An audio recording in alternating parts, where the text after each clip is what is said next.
السلام علیکم ورحمۃ اللہ وبرکاتہ۔ امید ہے آپ سب خیریت سے ہوں گے۔ آج میں آپ لوگوں کو ایسی دعا بتانے جا رہی ہوں جو نبی کریم صلی اللہ علیہ وسلم بخار، گلے کے درد، کھانسی اور ہر قسم کی تکلیف میں پڑھا کرتے تھے۔ یہ دعا صرف الفاظ نہیں بلکہ اللہ پاک پر یقین اور توکل کا اظہار ہے۔ تو چلیں آئیں بغیر ٹائم ویسٹ کیے ہم شروع کرتے ہیں۔ سب سے پہلے اور پھر دعا پڑھنے کا طریقہ بتاتے ہیں۔ بسم اللہ الرحمن الرحیم۔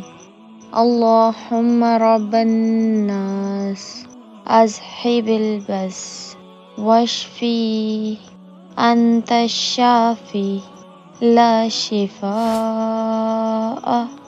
الا شفاءک شفاء لا یغادر سقام۔ ترجمہ: اے اللہ، لوگوں کے رب، تکلیف دور فرما، شفا عطا فرما۔ تو ہی شفا دینے والا ہے، تیری شفا کے سوا کوئی شفا نہیں۔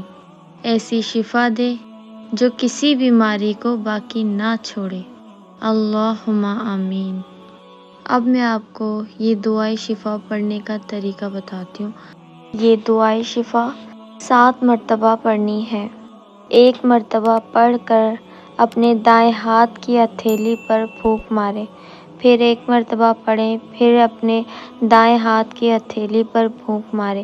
ایسے ہی 7 مرتبہ پڑھنا ہے اور 7 مرتبہ اپنے ہتھیلی پر پھونک مارنی ہے۔ اور پھر آخر میں ہاتھ گلے، سینے اور جسم پر پھیر لیں۔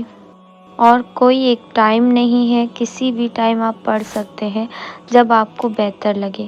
آپ چاہیں 5 وقت کی نماز میں پڑھ کر اپنے آپ کو دم کر سکتے ہیں، آپ چاہے 2 ٹائم یا 1 ٹائم کبھی بھی آپ پڑھ سکتے ہیں۔ زیادہ پڑھیں گے تو زیادہ بہتر ہے، بس آپ کا یقین پختہ ہونا چاہیے۔ اور یہ دعا نبی کریم صلی اللہ علیہ وسلم کی مسنون دعا ہے۔ دل سے یقین کے ساتھ پڑھیں، شفا صرف اللہ دیتا ہے۔ بے شک انشاءاللہ اس وظیفے کو پڑھنے سے، اس دعا کو پڑھنے سے آپ کو ضرور فائدہ حاصل ہوگا۔ آپ کے جو گلے میں درد ہے، سر میں درد ہے، سینے میں درد ہے، جسم میں درد ہے، کوئی بھی تکلیف ہو، انشاءاللہ وہ جلدی ٹھیک ہو جائے گی۔ ہر تکلیف کی دوا ہے یہ دعا، بس یقین پختہ رکھ کر پڑھنا ہے، انشاءاللہ جلد سے جلد ٹھیک ہو جائیں گے۔